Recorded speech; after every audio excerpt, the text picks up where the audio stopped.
Hello everyone and welcome to Palooza. Today I'm going to start our MicroMyco tutorials with kind of a Mycology 100 class. So I'm just going to give you the very basics of mycology so that we have a basis for understanding why and how we are making our models to make them look realistic. So, as all good ideas, I believe they should be written on napkins, at least at the outset. So I have a stack of napkins. There we go. So for the most part today, I'm going to focus on what are called fleshy fungi. Those are the soft fungi that come up out of the ground or out of logs that are visible for a relatively short period of time, maybe a couple of days, maybe a week or so at most, and then they just kind of dissolve away into nothing. So they are, a standard mushroom shape is a stem, and the stem can take various forms, and in later videos I will talk about that, but the stem may have like a cup in the bottom, and then the stem comes up like so. You may have a little ring or a skirt kind of a thing around the stem, and then, pardon my other hand, then you have the cap. And the underside of the cap is where the mushroom reproduces. So it could have gills. Most commonly it has what are little veins we call gills. It could also have pores or little spikes. There's a bunch of different forms this can take.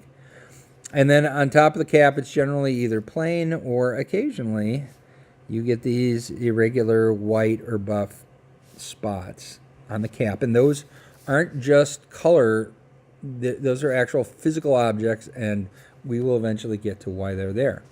And then, since sometimes if you pull these out of the ground, you'll see what look like roots. They're not really roots, but that's basically a standard fleshy fungi. Now, every species is a little different. Some of them just have the stem and the cap. Some of them have a cup. Some have a cup and a ring. Some of them have the dots, some of them don't. So we'll cover each of those when we get to them. But in general, this is what we're going to learn how to make all the aspects of. And then the last thing I thought I don't want this video to go on too long, but I want to tell you a little bit about, now that mushroom there, those are only up for a short period of time. So where's the fungus for the rest of the year? Well, where it is whatever it's using for nutrients. Now, fungi can use grass. You might have seen fungi coming up from the grass. You might have seen them coming up from the forest floor. You might see them coming up from a dead log or even a living log or a tree. So fungi can use all of those as food sources. Sometimes they're saprophytic, which means they're living off of dead material. Sometimes they're parasitic, meaning they're living off of live material. But to keep things simple, let's just say that we are looking at a mushroom in your yard. So here we have your yard. You have a bunch of grass here. There we go. If you mow your yard, there's probably what they call thatch, which is dead grass in a layer right above the ground. And if you dig into your grass, you can see this. And a lot of lawn species will use this thatch as a food source. But they can also use stuff under the ground. So let's, for argument's sake, because it's easier to draw, say that we've got a little spore, which is a propagule. That's how the fungi reproduce. And it lands and gets buried in the soil, and it germinates. It's a good environment, and it germinates. It starts to grow filaments. Little, tiny, functionally invisible, microscopic, for the most part clear filaments. And everywhere those filaments grow, they collect moisture and they collect food from the surroundings, and that allows them to grow even farther, and on and on and on. So you get these, can be very substantial, very large fungal bodies, quote unquote, or mycelium is another technical term for it. But it's basically this aggregation of lots and lots and lots of filaments that are functionally invisible to the naked eye. They're clear, they're microscopic, but they just keep growing and growing and growing. You'd never know they're there until the conditions are right for the fungus to decide it's time to reproduce, to make baby fungi. And so then the filaments actually reorganize themselves and grow. They grow and reorganize into a specialized organ, or structure, not so much an organ, but a specialized structure that we would recognize as a mushroom. And then underneath the cap usually are where the spores are produced, and they're little tiny things. They just get released and they fly away into the wind, and hopefully they'll land somewhere good for that fungi to start a new growth. So that's why we don't see the mushrooms for the whole year. It's because they're not there for the whole year. They exist as these aggregations of tiny, tiny filaments, and it's only when it's time for this organism to reproduce that it produces the mushrooms. Mushrooms pop up, it produces spores, spores mature, they get released, and this structure is now no use, so it just kind of disintegrates and disappears. And the fungi then the fungus keeps growing below it. And there you go. So that's basic fungal biology. So, tell you what, why don't we go take a walk in the woods and see if we can find anything, and then I will come back and we will look at, we will start our process of looking at specific species of mushrooms and figuring out how to produce them.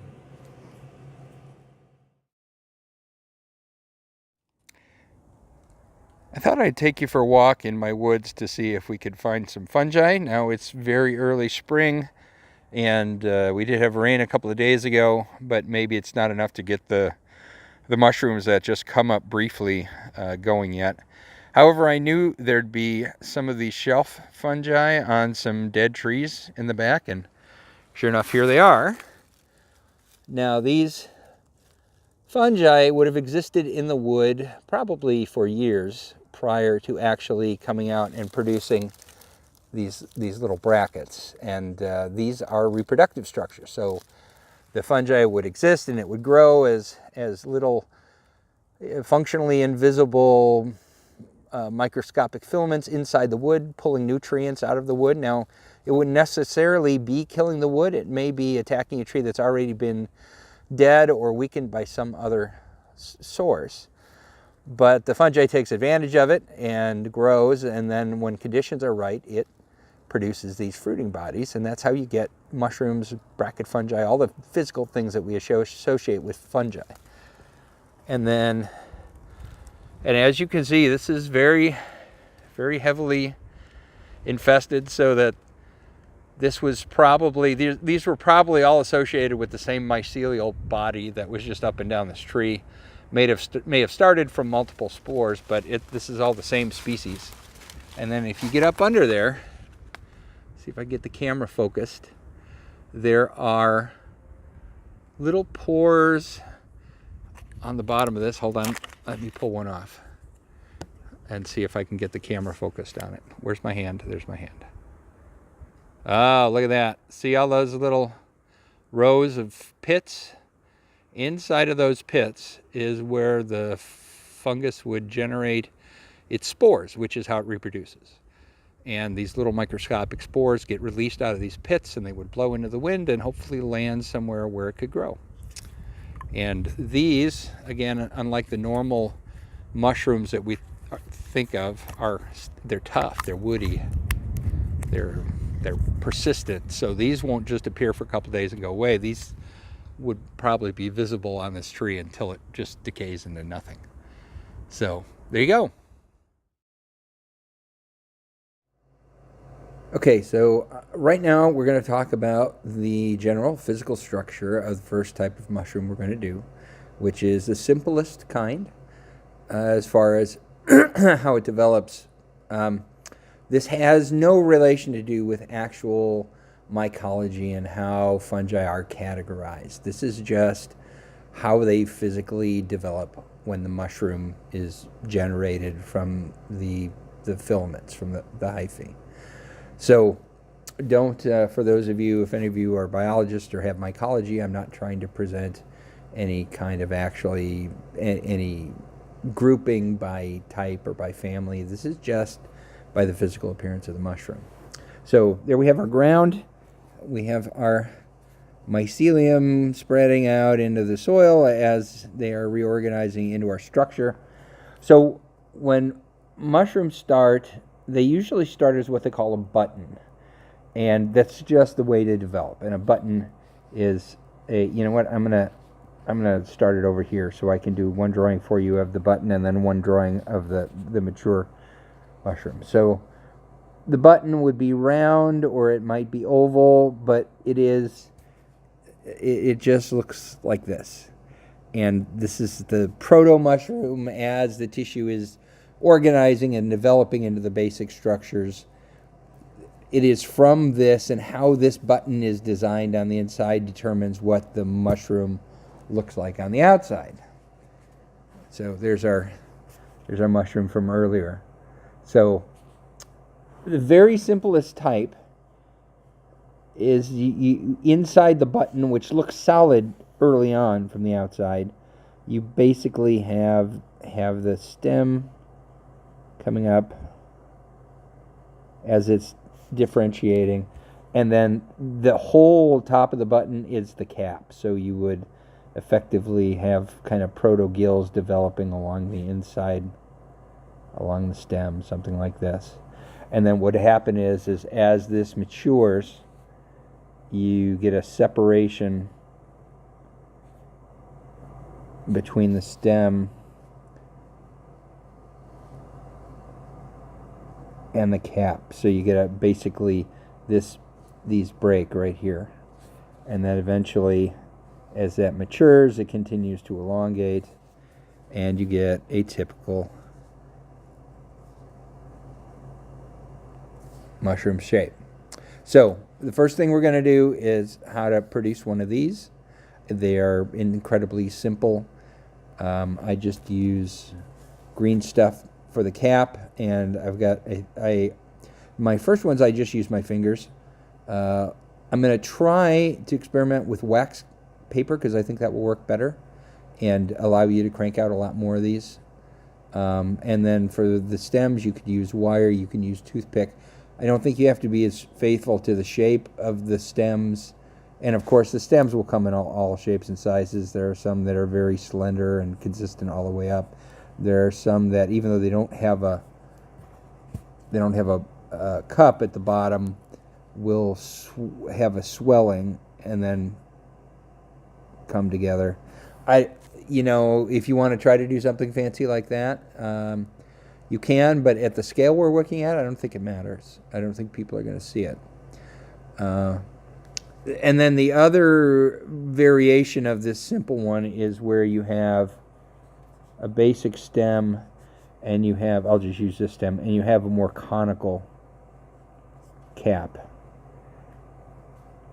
And that's just a little bit difference in physiology. And then in a lot of these, the cap will ultimately, as it starts drying, will shrivel up so that when this mushroom is fully mature, you don't have this full big conical cap anymore. You have this kind of curled up little thing that sits up on top of the mushroom like this. And by the time it gets to this stage, it's about toast. And then it'll start to disintegrate soon after this. But I think for this very first lesson, we're just going to focus on making this one. And also, I know this first tutorial has been really long. There's been a lot of mycology in it. There won't be in the future ones. So the future ones will just have basically this description of how the thing that we're going to try to make develops, and then it'll have a quick tutorial on how to do it. So from now on, they should be very short, very fast. So let's run up to the studio and let's take a look and see what we're going to do.